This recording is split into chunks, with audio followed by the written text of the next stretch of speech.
Many thanks for joining us again on the newsroom. I am Victoria Konde, and these are the headlines we're tracking at the moment. At least 26 people have been rescued after a boat carrying more than 50 passengers capsized on the Shagari River in Sokoto State. The member representing Goroyo Gada Federal Constituency, Bashir Gora, confirmed the figure on Tuesday, noting that search and rescue operations are still ongoing. The National Emergency Management Agency, NEMA, had earlier reported that about 40 persons were feared dead in the incident. And the Federal High Court in Abuja has granted the request of the Department of State Service (DSS) to shield the identities of the witnesses that would give evidence in the trial of the 5 alleged Al-Shabaab terrorists involved in the June 5, 2022 attack at St. Francis Catholic Church, Owo, Ondo State, in which over 40 worshippers died. Justice Emeka Nwite granted the request on Tuesday while delivering in an ex parte application filed and argued by the DSS. A legal practitioner, C.S. Eze, who argued the application on behalf of the DSS, predicated it on the need to protect the witnesses from possible attacks. Now, the Ooni of Ife, Oba Enito Ogunwusi, has declined to respond to the 48-hour ultimatum issued by the Alaafin of Oyo, Oba Abimbola Owade, over the chieftaincy title conferred on Ibadan businessman Dotun Sanusi. The spokesperson, Moses Olafare, said on Tuesday that the monarch directed him to ignore the warning, describing it as undignifiable and best left to the court of public opinion. Obawadi had earlier criticized the Ooni's action as an affront and demanded that the title be revoked within 2 days.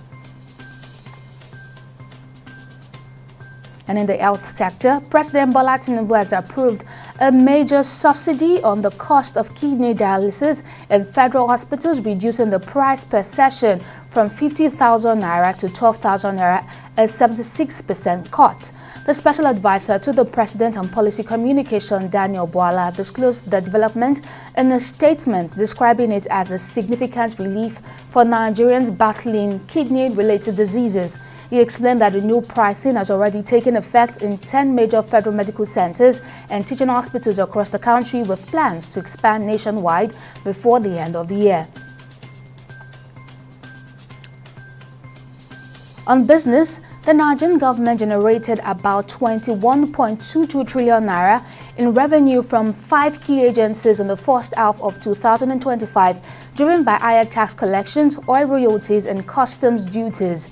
Despite the windfall, the government has continued to seek foreign loans and grants, a trend economists warned could worsen Nigeria's debt burden. The revenue was shared among the federal, state, and local governments in line with the country's allocation formula to fund projects and services nationwide. On the global scene, French President Emmanuel Macron has called for tougher sanctions on Russia if President Vladimir Putin fails to commit to peace in Ukraine. Speaking after talks with U.S. President Donald Trump at the White House, Macron said both leaders believed an agreement was possible, but warned that refusal would trigger stronger measures.